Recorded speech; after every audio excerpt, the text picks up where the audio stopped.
Oops, forgot to add us to the stage there. There we go.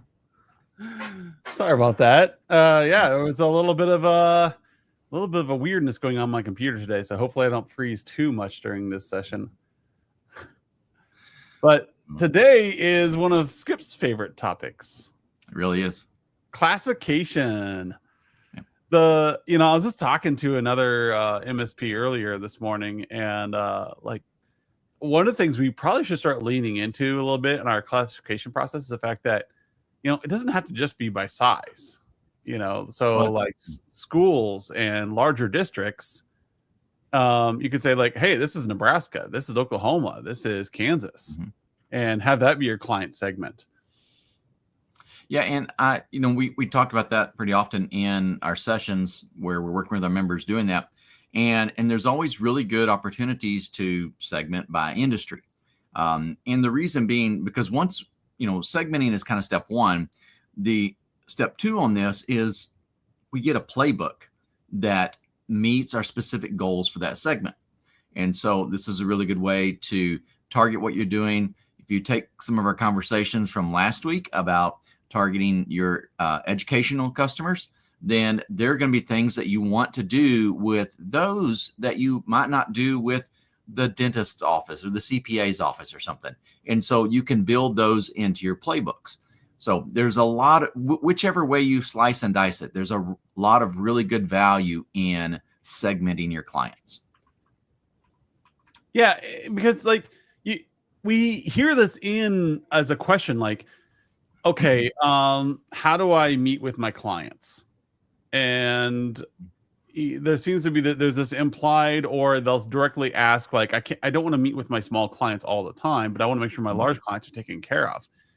And to me, it's like a no-brainer. Like, well, just put them in different buckets. You just did it with me in that sentence. Like you said, that you want to meet with your large clients and take care of them, and said, yeah, so create a different playbook for your large clients. And if people want to move up, then they have to pay for that access. But also something I think people need to realize, like when you're classifying, a Class D client can temporarily be a Class A client. Depending on like how much activity you're doing with them. So if you're doing a big rollout with a small client, it might be for a month, you're going to treat them on a weekly basis like a Class A, but then they're going to fall back into a routine. So why don't you give us a little breakdown, Skip, of what does it mean to be a Class A, B, C, or D client? Like, what are you usually talking to people about here? So to just kind of make sure we're all on the same page. So, the ABC methodology, you can Google business customer segment or something, ABC. It's a standard sort of methodology. And each of those segments contain 1/3 of our revenue. And so it's a really simple exercise to run through. We bring up all your monthly recurring revenue. And I really zero in on that. It doesn't really matter, if it's product A or product B. I mean, we're getting regular paychecks, and that's really kind of what we want to zero in on. That's a priority for most of the MSPs out there. And so once we do that, we take, hey, here is if you've got 100 clients, you're probably going to have 7 or 8 that make up 1/3 of your revenue. Those are your big customers. And then we just keep moving down the list. The B is the next section. That's 1/3. And what you'll find, and this is a really, really enlightening, and for me, it's kind of a fun opportunity to watch when we look at those C clients and see how many of them are in that C category. And working with our members, the light bulb goes off so many times to go, wow, I'm devoting so much energy into these clients, but they're only bringing in 1/3 of all of our revenue. And you said something earlier about people who say, I don't want to meet that often the smaller customers. And that's true. But what they will find is that B segment client, so the middle of the road, many times they'll find that they're over serving those clients as well. They think they're just kind of taking care of stuff, but they realize they're devoting more than the share. If we just put equal shares of time in there, they're devoting more to those B segments. And ultimately, what most people find is they kind of walk through that is they're not paying enough attention to their top clients. Obviously, they're top one or two. Everyone's just kind of top of mind, but it's not intentional. It ends up being a bit reaction based, and that's never good because one of those reactions, kind of may set the stage for you losing one of those big customers. So it's just a great perspective to understand, hey, these are my customers. I like them. They're sending me money. All right. That's all good. But at the end of the day, I need to have some guidepost. It's not hard, set in stone sort of rules, but you do need some sort of tool to help you organize the chaos that is your days or weeks many times. And this gives you the ability to do that in segmenting out your clients. Yeah, and what I like about Skip's methodology he's really built a great workshop. So if any of you out there need this workshop, feel free to message us and we'll happily work you in. But it is the idea that for some of you MSPs, a big client is a small client for the next MSP. Yes. And so that's nothing against you or for them, or against them. The idea here is that you have your client segments based upon your style of business, on your portfolio. And you'll have to reevaluate those over time. So make it like an annual activity where you go through your client list. And maybe just like Skip said, you're going to find out that these D clients now need to be pushed off and they're not worth the time anymore. And maybe you help transition them to a company that would appreciate a Class D company.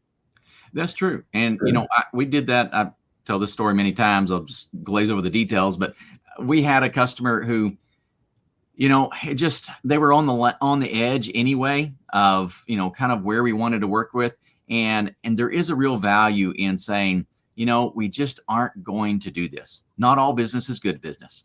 Yeah. And so whether it's letting that customer go or changing your contract with them to reset more reasonable expectations, you will empower your team to do a better job. And one of the key takeaways that I've seen every time that this happens is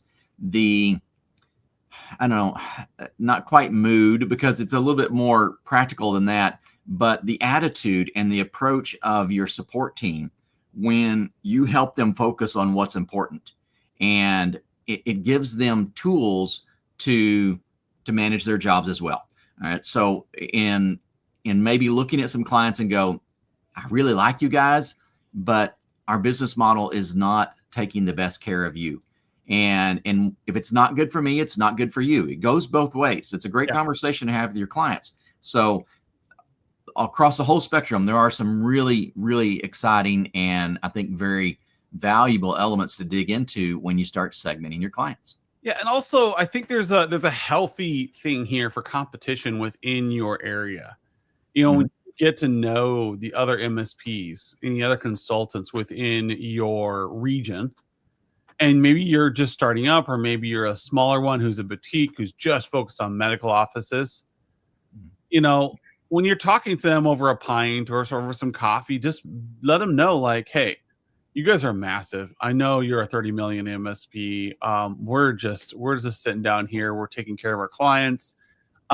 If you ever feel like you need to get rid of a smaller one, hand them off. Yeah. You're going to hand off to like a startup, like a lot of us have done. Like we're like, you know what? That's a break fix shop. I really don't want to do business with them more. But I know Kyle over here is just trying to supplement income and moonlighting. I'll hand him a client or two because I don't need them. And I've done it to some of you as well, like where another MSP maybe on the coast needs help with a situation where they need a specialist on this certain kind of firewall or in some certain kind of equipment. And I'll send them over to you and say, I know that this guy over here, like Neil, I know he's the expert. He specifically focuses on these devices. How about you guys work together? And in this way, a lot of you can like hand work to each other. And maybe you can help divide up your portfolio. Like I'm going to be doing medical offices and attorneys. You're doing dentists and schools. So let's stay in our vertical. And then when I see a school that needs business, I'm going to refer them to you. When you see a medical office that needs business, you're going to refer them to me. And that way you're classifying because you know who you want in your portfolio. Yep. And whether it's you want a certain size of client or you want a certain industry, it doesn't matter. But by classifying your clients, you have set yourself up for success because you've defined what you're good at. You're defined where your money's coming from. And now you can say no to things that are toxic. Yeah. And you can say yes to things that are like, oh, this is a no-brainer for me. Yep. And I, again, personal experience seems to drive me a lot. I had a customer at one time, and it was the company wise was huge. They were a really, really big company. They had an internal IT team, and their internal team was probably about the same size as our entire company. Yet they bought one single service from us. And that's all they really wanted. But as big as they were and as much as they paid, they were one of my A customers. So it was a challenge to kind of say, well, how do they fit into our playbook? We aren't doing all of these things. They don't even want it. And it became these one-offs, right? But because I maintained them in my list of A clients, it helped me focus on them. It wasn't just the check that came in, but it was the check that I knew that I was prioritizing. And so I ended up with a custom playbook for this one customer. And I made sure we had regular visits. We went out. He liked sushi. So I went and bought him sushi, listened to him gripe about his team, whatever. But it was just really important to help me maintain that focus because that was a lot of money. And that one check not coming in would have an impact on our overall finances. I mean, it was just one of several, but it was a big check. So, I think more than anything, the segmentation helps you prioritize your activities because you can't do everything with everybody. It just doesn't work out. So you've got to have some way to do it. Yeah. And I think you need to make sure that you realize that like a flower shop really doesn't want you to sit down and do a giant strategy session with them. Unless they're looking at doing a new build out or something like that, they might want like a little micro session. They might just want like a little mini SWAT just once a year, like half an hour over some donuts, or just tell me what's new. Tell me what you're looking forward to doing this year. Give me a kind of a mapping. And it may be that we can integrate some AI here or there to help you build contracts with businesses. Yeah. Hey, build me a contract with these kinds of flowers to be delivered on April 16th or for Easter, and make sure that the margin on these products is 30%. Whatever. You can teach them to do these things to help the small flower shop get advantage. Now, a larger shop, as somebody who's done CIO level consulting, some of them are wanting me to do vendor analysis. Some are wanting me to do RFP processes for them. Some of them are wanting me to sit down and talk to their board or to their teams and evaluate what's going on and help them find technology that's going to insert. Those are much bigger initiatives, but I also charge those customers a lot more. But I'm also, in your guys' case with the MSPs, you're gaining a lot more off that contract. That might be a $30,000 a month contract. So you're going to allow them to take more advantage of that time because you've got it built in to say, hey, we are going to be doing discovery sessions. We are going to be doing key stakeholder sessions every year with this. Whereas the flower shop, they get a little strategy session. Now, maybe they're paying you a good wage because they've got multiple locations, but they really aren't changing from year to year. They're a pretty static enterprise. You're looking to 5G and you're going to look into AI for them. And that's about it. Yep. And for those smaller customers, they know they're smaller customers. Okay. It's no surprise to them. But as you work with them, even with the smaller customers, you need a playbook. You need a set plan on how you're going to engage and work with them. And it might not be much, but you execute on that. And as they have opportunities maybe to grow, then they might sit down with you and go, we've got an investment here. I may be taking on, another partner and we're going to double our business, or we're going to buy this other firm and merge. And they already know that, hey, this might bump me up.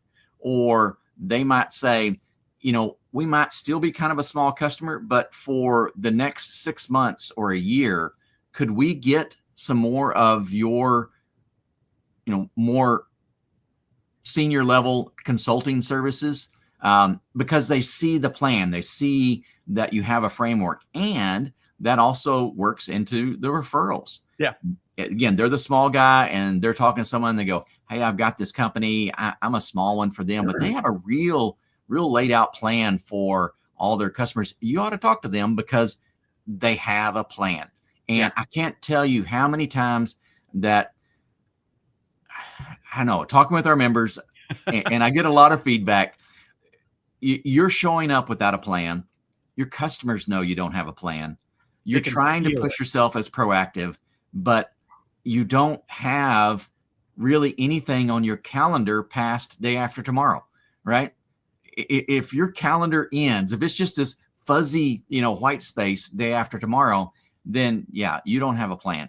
Yeah. So you've got to show that you've got a structure, even if it's not this grandiose multi-step, multi-playbook or multi-play, engagement that you're working with.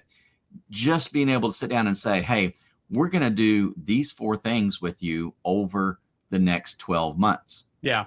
We have a structure.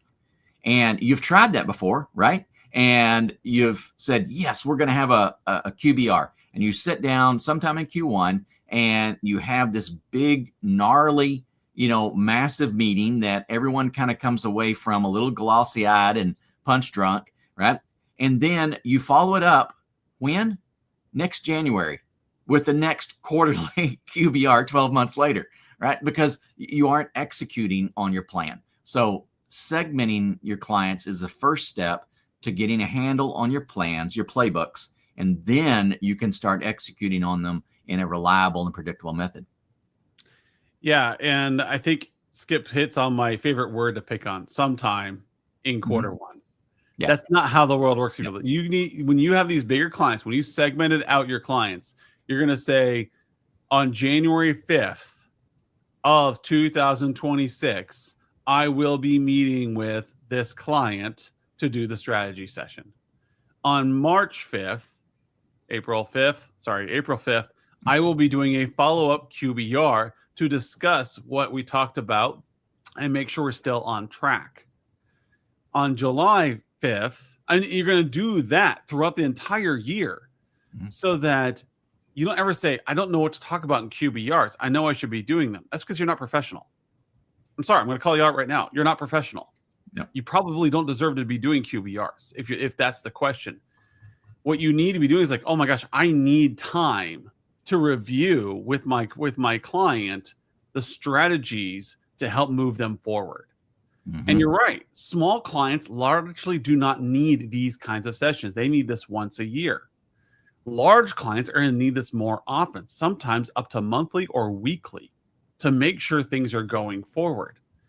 And so you need to think like, if I have, as Skip said, if I have nothing planned out more than like 48 hours in advance, if I'm constantly on the look, and trust me, we can tell who you are. And if I can tell who you are remotely across the country, your clients definitely know. They know you are flying by the seat of your pants because you're constantly moving meetings. You're constantly canceling. You're constantly pushing things around and showing up haphazardly. They know that you're just another fix-it guy. That's it. Now, the person that says, hey, let's meet in 90 days to discuss your strategy and how we can move you forward as a business. And then let's also have a meeting in October to talk through client strategy on security. Those people get treated completely differently because you have your ducks in a row. You have a semblance of order. Even if in your mind you're chaotic still, you have more order than the person next to you. And you can see that, and your clients can feel it, and the bigger clients can feel it, and they know you're professional. That's why I was a two-man shop, and your clients were asking me to come talk to them because I was meeting on a regular basis. I had a plan. I had a regular cadence. I would meet with you and talk to them about it, whereas they knew the MSPs wouldn't do this. They're just going to come out when there's a ticket. They're going to come out haphazardly and show up when something happens. There was no plan. And, we've done this exercise with our members many, many, many times. And sometimes it kind of felt like a little accounting exercise. we use Excel and we'd, plug these things in and move stuff around. And I don't know, it just got a little bit old for me. And so I even made a little tool for this. So if you're interested in segmenting your clients and you want to work on that, please reach out to me, skip@humanizeit.biz, and I'll be glad to talk about that with you. It really is so simple that we do need something from your accounting system, but it's 2 columns of data. All right. That's all we need is 2 columns of data. We paste that in and boom, we can start building your segments. It's really easy to kind of move it around and adjust. And it's not a rigid, hard set item. You can go in there and go, and I think that's maybe that is, number wise, that's where that would show up. But I think I want to draw the line here. It's easy to communicate across my team. Great. You can do that. And Richard was pointed out that when he was doing VCIO services, he would redo his segments every quarter. Right. And it was just a bit of admin work to, again, do the accounting, sorting and slicing on all that. And this tool kind of makes it really, really easy. So you could refresh and true up your segments on a quarter by quarter basis. So I'm more than happy to talk to you guys about that. I really have a lot of fun doing segmentation. So please reach out if you need to. Yeah. And the other final call to action here is reach out for the segmentation workshop, or just upgrade your subscription temporarily. It's only 1 year to a VCIO program. Mm-hmm. And where we will walk you through all this. Not only will you know what to talk about, you'll know when to talk about it and how to talk about it so that you're offering strategic services. And if you're a small shop, I got to tell you, there's nothing more valuable than becoming a consultant. Where instead of break fix, like I said, as a 2-man shop, 36,000 MRR. And that was just consulting. These are contracts like 5,000 MRR, which seems really small to you guys when you're thinking like, I want a 10, 20,000 MRR, but there's no overhead on these contracts. That is $5,000 of consulting revenue. Yep. That's what that is. So when you're building up your shop from scratch, consider a VCIO coaching program. They take time. You have to go through a full calendar year with a coach to ensure that you're following up and building good habits and implementing the plan so that your clients feel like, oh my gosh, Bob really knows what he's doing. Sam really knows what he's doing. Alice knows what she is doing. I want more of that in my environment. So reach out, let us teach you. Let us help you make money. Again, coaching at humanizeit.biz. We're happy to help anytime, even if it's a one-off masterclass or if it's year-long coaching. We can help you segment your clients and treat them in great ways, as well as look for efficiencies. Yep. There you go. All right, everybody. Thank you for coming in. We're almost done with the first month of Q2. Yep. And somebody's like, somebody told me the other day, let's push this off to Q3. I'm like, it's forever. And I looked like, no, it's only like 60 days. Yep. And we're going to be in the last half of the year, people. The time is flying in 2025. So please keep account of what time it is, where you are, and say, instead of saying someday, say, I'm going to do this now because I want to be in a better place by Q3, which is only 60 days away. There you go. All right. Thank you, everyone. And we'll see you next week. See ya.